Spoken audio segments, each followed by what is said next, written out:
Семен Петрович Данилов – один из видных общественных и литературных деятелей не только Якутии, но и России. Он родился 20 марта 1917 года в Горном Улусе на берегу реки Сине. В семье Даниловых было два сына. Старший сын Семен Петрович Данилов стал известным в России и за ее пределами большим поэтом, а его младший брат Сафрон Данилов стал таким же известным народным писателем, прозаиком. Семен Данилов в школу пошел в Алданском районе, потому что его родители были очень самобытные люди по отношению к оседлым якутским семьям до революционного типа. Они ездили на прииски, работы и несколько раз уезжали из своего родного наслега.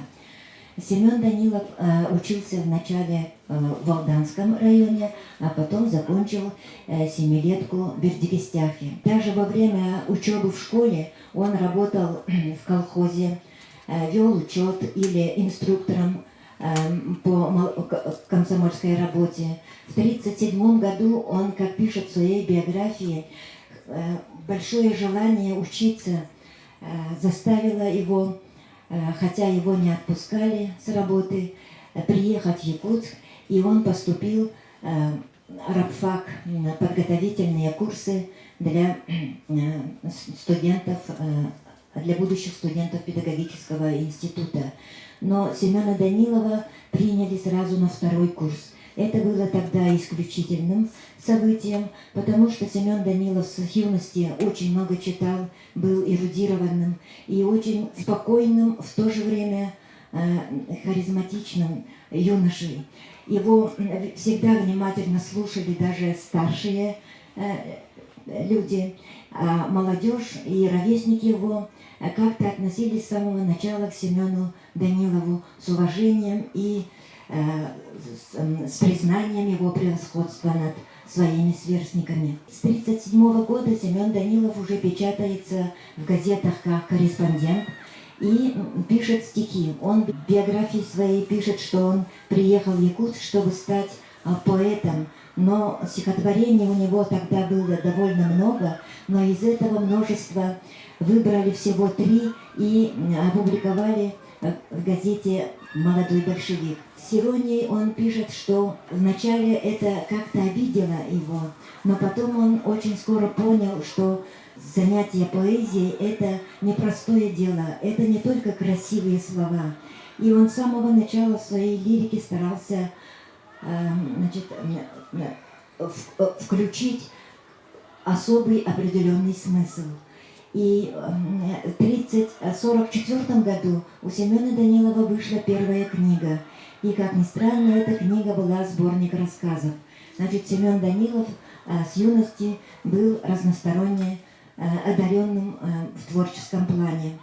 После окончания института он поехал в родную школу, Бердикистскую школу, учителем русского языка и литературы, но проработав 1 учебный год, он переехал в Якутск с семьей, потому что его пригласили на кафедру, чтобы он стал преподавателем педагогического института и вел курс истории якутской литературы. Семен Данилов в институте работал с 1945 по 1952 год. Он работал очень интенсивно, его лекции увлекали студентов. Он организовал, будучи преподавателем, студенческий литературный кружок «Сергелявские огни». И этот кружок с 1948 года стал официальным филиалом или официальной кузницей молодых поэтических кадров. А в 1952 году Семена Данилова обвинили в буржуазном национализме, потому что в этот год стал переломным вообще во всей российской и литературной жизни или по всему Советскому Союзу, потому что начиная с 50-х годов стали очень строго следить за творчеством писателей. А в это время в Якутии объявили буржуазными националистами классиков якутской литературы Кулаковского, Сафронова, Неустроева. В это время обвиненный в 1938 году в буржуазном национализме тоже Платон Алёнский был еще не реабилитирован. Обвинили Семена Данилова в том плане, что он выступал и рассказывал студентам о классиках литературы, и, в общем, он был преподавателем, теоретически и практически анализирующим шедевры якутской словесности. И вот его он его исключает из университета, ну, как преподавателя. Он вынужден был переехать и с квартиры или с комнаты, которые им дали в Сергеляхе. И года 2 он жил очень трудно, потому что его не принимали, видимо, на желаемые творческие работы. И он стал писать поэтические произведения, и в 1952 году он написал стихотворение «Мой русский язык». Это было одним из первых произведений Семена Данилова, и в этом произведении он пишет о богатом якутском языке, и в то же время он выражает свое преклонение перед русским языком, потому что он таким образом, как поэт, выступает против обвинений в буржуазном национализме. Он делает подстрочный перевод на русском языке своего произведения и отправляет в редакцию литературной газеты в Москву. Редактором литературной газеты тогда был Константин Симонов. Его очень заинтересовали и слог, и тема этого произведения. И он дал переводчику, русскому поэту Михаилу Львову, чтобы он сделал литературный перевод на русском языке.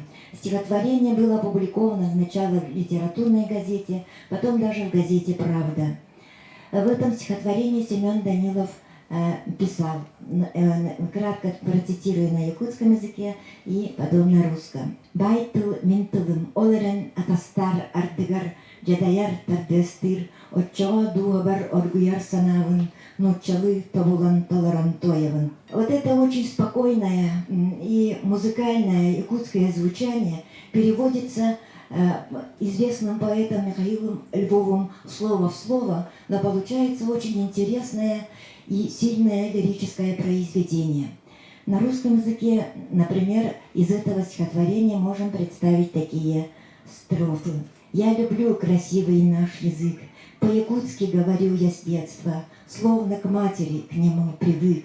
Но порой, друзья мои, бывает, в час, когда сижу с пером в руке, новых слов для песен не хватает мне в моем неведном языке».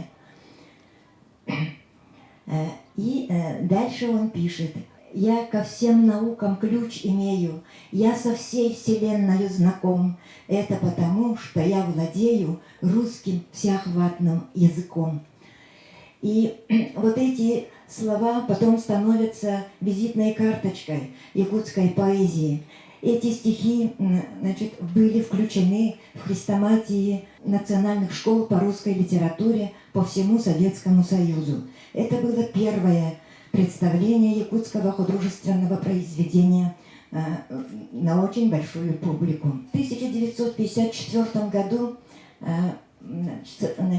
начинает работу второй съезд советских писателей. Первый съезд советских писателей прошел в 1934 году как основа организации Советского писательского союза и основного метода социалистического реализма.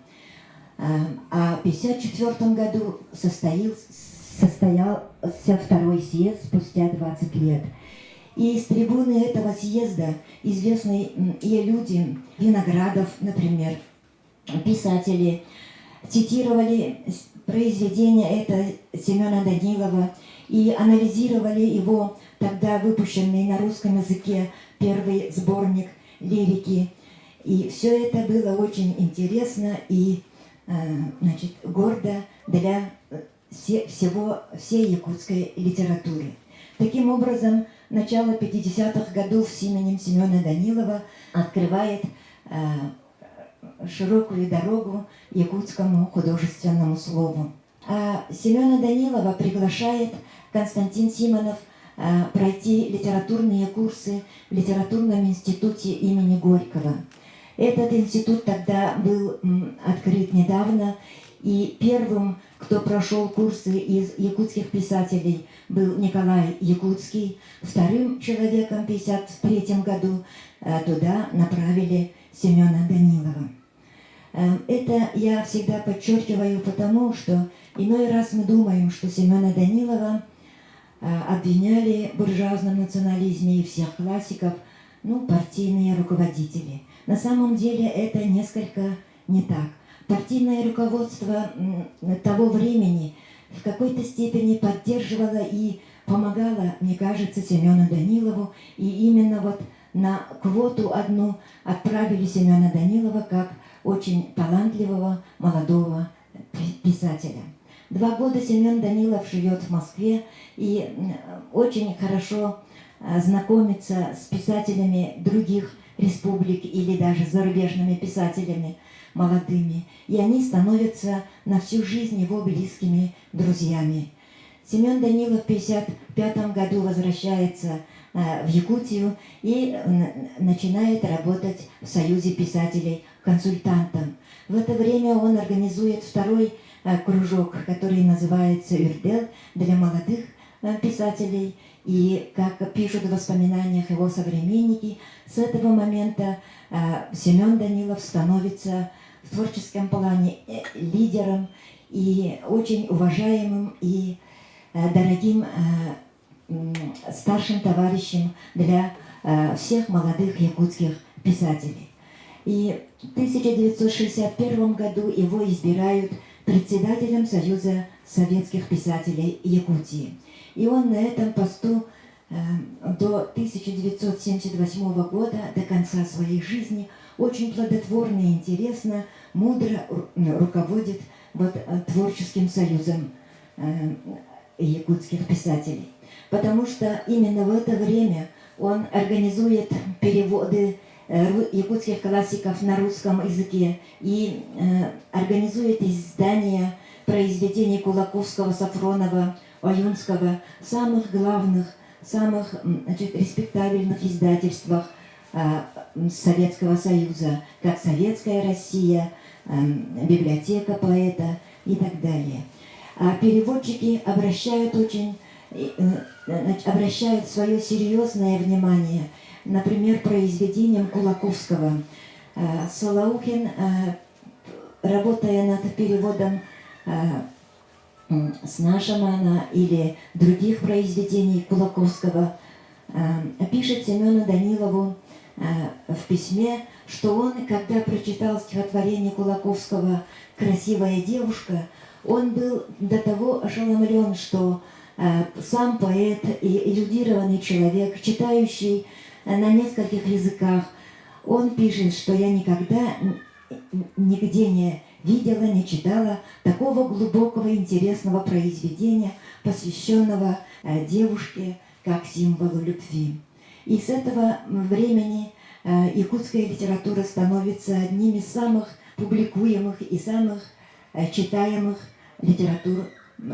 национальных литератур Советского Союза. Семен Данилов еще организует перевод Аланхон Нергунбатур «Стремительный», и перевод этот он добивается, чтобы был осуществлен такой перевод именно самым известным эпосоведом, самым эрудированным поэтом России Владимиром Державиным. Владимир Державин сделал переводы больших эпосов многих народов, а Нергунбатур «Стремительный» стал его последним таким трудом. И таким образом Семен Данилов, как поэт, как бы обращается только в лирической форме. У него всего 5-6 поэм, и делает очень большую работу по отношению развития национальной литературы, якутской литературы. Семен Данилов еще известен тем, что он, начиная с 50-х, может быть, даже с конца 40-х годов, оказывается, скрупулезно вел дневник. Эти дневники, несколько больших тетрадей, он с самого начала назвал «Саналар оначахчалар», «Мои думы и реальные события». И вот в этих дневниках он пишет как раз то, что происходит в жизни общества по всему Советскому Союзу до 1978 года. Читать эту запись очень интересно. И в одном из последних интервью Семен Данилов отвечает своему другу: «Я не очень ценю высоко свою лирику. Из того, что я сделал для народа, это самое главное — перевод Миргун Батыр стремительный на русский язык, и потом будут ценить читатели, люди, мои дневники». Семен Данилов был очень мудрым человеком, и его мудрость в лирике доказывается тем, что он стал поэтом в самое гражданственное время Советского Союза, когда публицистика и гражданская лирика были необходимы, и они не столько были конъюнктурными, а просто они были естественными в то время. Например, молодые поэты того времени писали после, что они не представляли поэзию, творчество без публицистической лирики. А лирика Семена Данилова в целом относится к категории или к виду тихой лирики. У него гражданственных произведений довольно мало. И он в одном из записей в дневнике своем пишет: «Некоторые люди мне говорят, что я пишу слишком на мелкие темы. Но мне кажется, это не мелкая тема. Я хочу писать о своем народе, и это самое главное для меня». Или есть еще такая запись. «Мне Сафрон говорит, что ты как-то не очень большое внимание уделяешь формам стиха и ритму. Они у тебя иногда получаются несколько расшатанными, несколько свободными». На это Семен Данилов тоже в записи своей так отметил. Это было в конце 50-х годов. Он пишет таким образом на якутском языке: «Формаген таңнартамас. Ол самый сүрін болбатах. Мин қоғамнарым формалара бәйелерігер сүрі сөптерді санылын». То есть он пишет, что форма произведений диктуется из содержания, из темы его лирики. И вот он свои стихотворения пишет таким образом, чтобы они были спокойными, и спокойно в своих рассуждениях через лирические образы он передавал свои думы о своем времени. Таким образом, Семен Данилов без громкой лирики, без ярких образов, как будто бы создает свои лирические произведения. Но его произведения всегда привлекают внимание.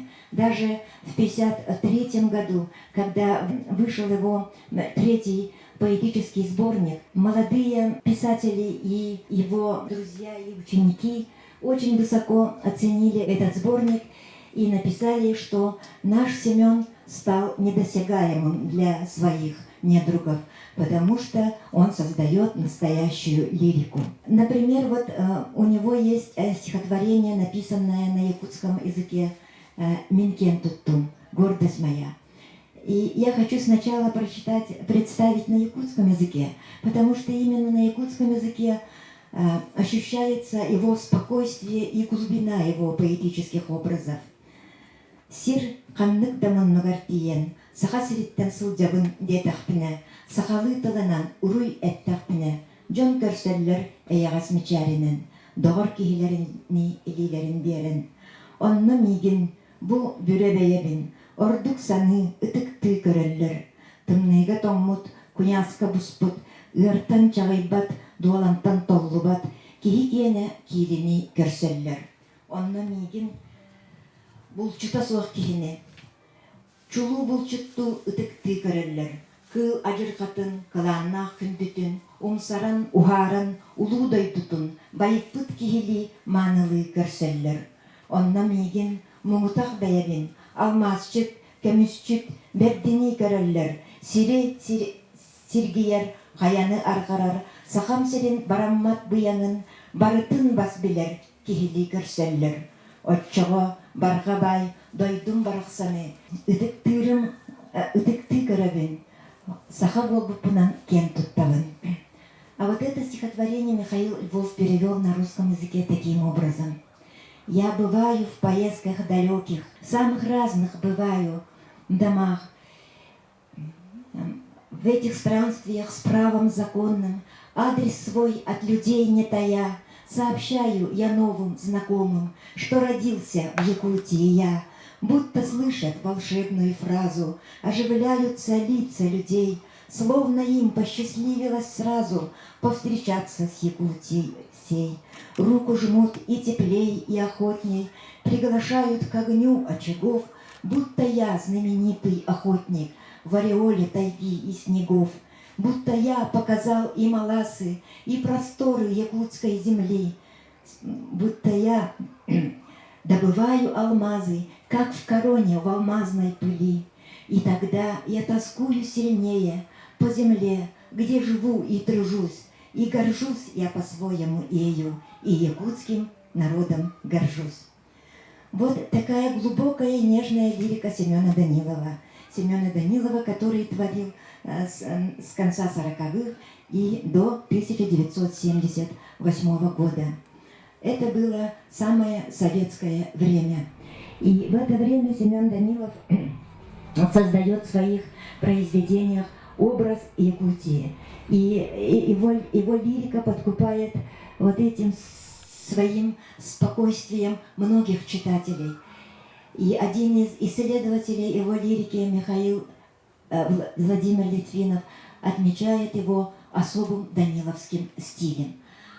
А народный писатель Башкортостана Мустай Карим, друг Семена Данилова, он также и герой социалистического труда. Мустай Карим в своих воспоминаниях в книге, вышедшей в Москве, книга называется «Три брата», он включает воспоминания о Семене Данилове и пишет о том, что Семен Данилов на самом деле очень тихий, незаметный как будто бы, очень скромный человек, но он очень особенный поэт.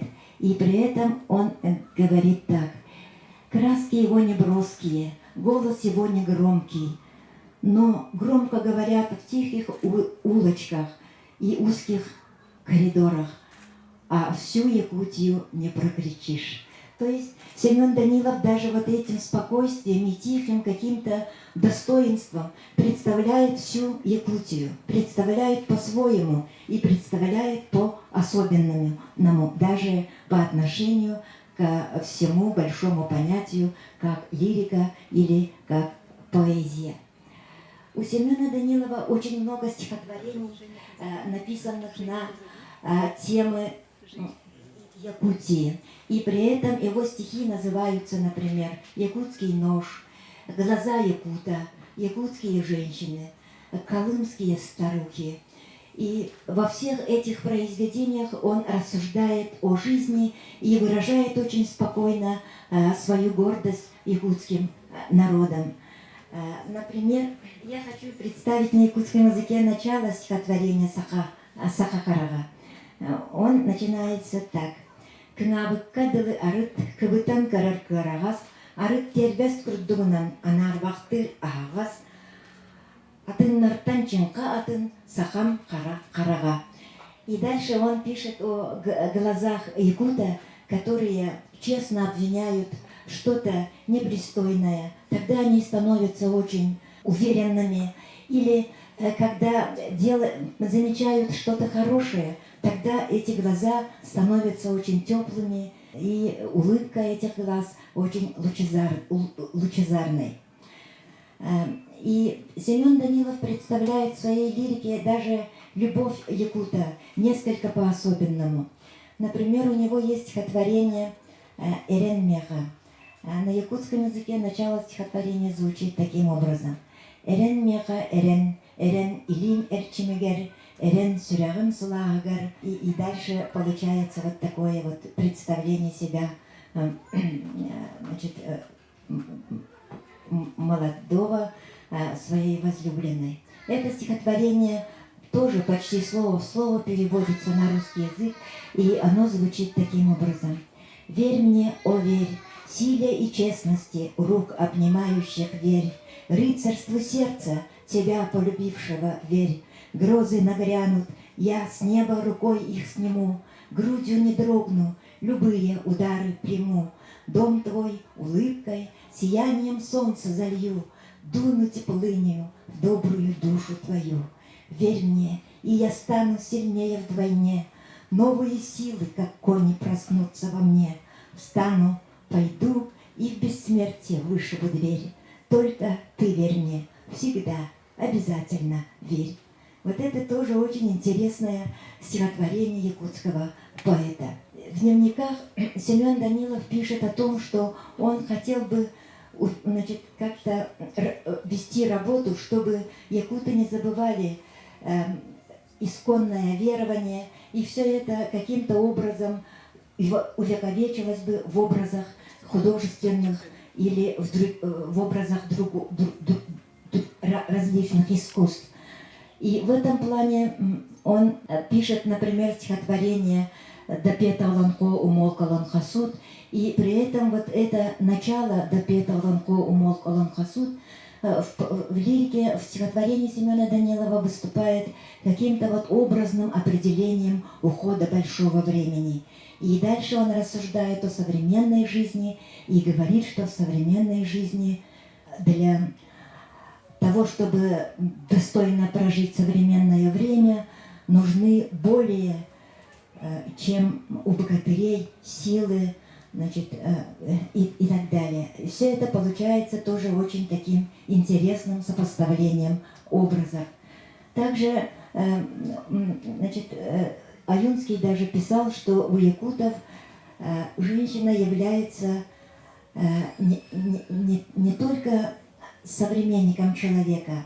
В женщине якутские мастера слова всегда видели какое-то природное начало и божественное предназначение. И именно поэтому Семен Данилов, например, пишет современным своим читателям стихотворение якутским женщинам. Это стихотворение вкратце, например, звучит таким образом. «Ваши очи, как ночи, глядят сквозь ресницы, ваши косы чернеют, пламенеют, как смоль. Наши девушки-стерхи, наши певчие птицы, наши жены красивые, наша радость и боль. От того, что вы есть, от того, что вы здесь, жизнь не вымерла здесь, жизнь не вымерзла здесь, и она не подвластна ни смерти, ни тлену. От того, что вы есть, от того, что вы здесь, я люблю этот край, полноводную Лену, воздаю ему в песнях и славу, и честь. Мы поднимем за вас полновесные чаши, мы до смертного часа вам будем верны. О, великие души, красавицы наши, о, бессмертные женщины нашей земли».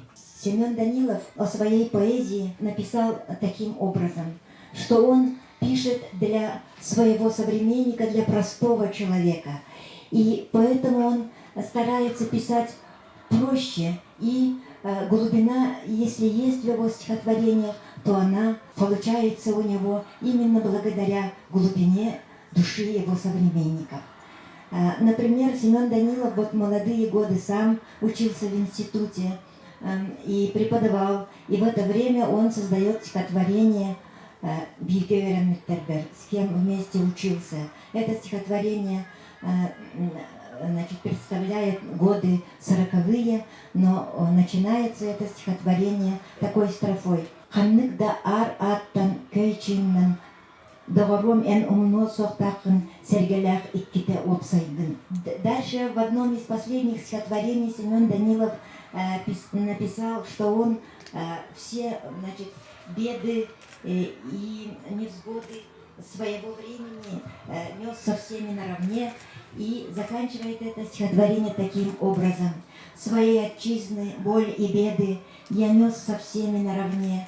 Меня оправдывает это, и за себя не стыдно мне. Ни вкрив, ни вспять не убегала моя нелегкая стезя. Принимаю, что бывало, и сердцем радуюсь, друзья. Оглядываюсь и не каюсь ни в чем, не жгу черновики, не мучаюсь и не отрекаюсь ни от одной своей строки». Исследователи лирики Семена Данилова, среди них одним из самых известных является, конечно, Иван Григорьевич Спиридонов. Он написал небольшую книжку о лирике Семена Данилова на русском языке и ряд статей о его поэзии. И в одном из них он пишет таким образом. Вообще поэтическую эстетику каким-то образом измерять очень трудно. И в этом плане он относительно поэзии Семена Данилова пишет, что Семен Данилов своей лирикой сделал поэтическим образом само мышление человека, думу человека. И красоту размышлений он представляет в каждом своем стихотворении. Семена Данилова, конечно, много стихотворений было посвящено таким моментам, как якутские национальные игры, ИСЭФ и так далее. И одним из таких стихотворений, конечно, является стихотворение «Сахан Кюта. Якутский танец», который он посвятил первой балерине Евдокии Степановой. Евдокия Степанова танцевала в репертуаре ее в концертном, были вот танцы разных народов. Она танцевала, конечно, и якутский танец. И вот это стихотворение стало очень популярной песней в музыке Аркадия Алексеева. Здесь вот Семен Данилов пишет о якутском танце, который представляют якутские девушки на сцене. И вот когда они танцуют, он представляет лето, он представляет свой родной Алас и высокое чистое небо, и вообще очень такое яркое, светлое время. И некоторые сейчас возмущаются тем, что это стихотворение в переводе Леонида Дербенева «Якутский танец» становится не летним фоном, а зимой. И по этому поводу бывают даже в какой-то степени споры. Лето, якутский танец для якутов сравнивается с летом, с Аласом, с бабочками, то якутяночка танцует в зимнее время. И в этом плане следует сказать такое. Лирика Семена Данилова очень интересно, всегда охотно переводилась на русский язык, потому что его стихотворение пронизывает особенная какая-то мысль. И эта мысль подкупает и задевает за душу переводчика, и они делают очень интересные переводы. Сам Семен Данилов писал в своем дневнике, что якутская поэзия несколько описательная на самом деле, но она в современном виде должна быть глубокосмысленной. И образы поэзии на якутском языке могут иметь очень разные интонации, подтексты и так далее. А Дербенев вот это стихотворение перевел по просьбе певицы Суворовой, которая хотела исполнить на русском языке эту песню. И он перевел действительно через русский пейзаж. И в этом плане, с точки зрения исследователя, можем сказать, что якутский танец на русском языке получился очень хорошим текстом, потому что Якутия представляется другим народам именно как зимняя территория. И зима у якутов представляется особенным, романтическим или каким-то вот именно чистым белоснежным образом. Родины, и именно этим образом Дербенев сопровождает вот описание якутского танца. А на самом деле восхищение якутским танцем, нежностью движения якутского танца остаются и в оригинальном тексте, и в переводе стихотворения Семена Данилова. В заключение кратко хочу представить Семена Данилова, каким его, значит, какое воспоминание о нем оставила его супруга Анна Семеновна Данилова. Их любовь началась в 1942 году, кажется. В 1943 году Семен Данилов пишет очень интересные, нежные стихи, посвященные Анюте. И в воспоминаниях Анна Семеновна отмечает, что Семен Данилов был очень добрым, честным человеком, всегда молодым писателям он помогал, и молодые авторы в обществе Семена Данилова всегда очень свободно рассуждали о своей работе, о своих каких-то планах и так далее. Дальше он пишет, что Семен Данилов серьезно болел. Критика и умышленное какое-то вот отстранение от дел в середине 50-х годов сильно подорвало все это его здоровье, но он всегда очень любил природу. Он часто выезжал на родину и оттуда возвращался в таком воодушевлении и говорил Анне, что природа его лечит, и без природы он не может. А Анна отмечает в этом плане, что Семен Данилов очень любил охоту и был очень удачливым охотником, описывает это. Дальше она отмечает, что счастлива тем, что разделяла трудную его работу и всегда была с ним вместе. И в одном из последних стихотворений Семен Данилов создает произведение под названием «Жена поэта». Это очень интересное произведение. Оно читается несколько, даже трудно как-то. Оно написано в форме прозы стиха. Слова этого стихотворения можно было бы как-то пересказать и в прозе, как будто бы. Но Семен Данилов в конце своей жизни именно в таком простом и серьезном, и именно в каком-то вот таком гордом мужском плане обращается к своим читателям и говорит, что самым главным смыслом поэзии является для поэта его жена. Это тоже очень интересно. То есть Семен Данилов пишет стихотворения очень разные. И эти стихотворения, конечно, имеют очень большое значение и смысл. И когда один раз читаешь стихи Семена Данилова, в какой-то степени хочется читать еще дальше. И в одном из юбилейных выпусков, посвященных дате рождения Семена Данилова, было опубликовано одно небольшое письмо, что ли, читателя, русского человека.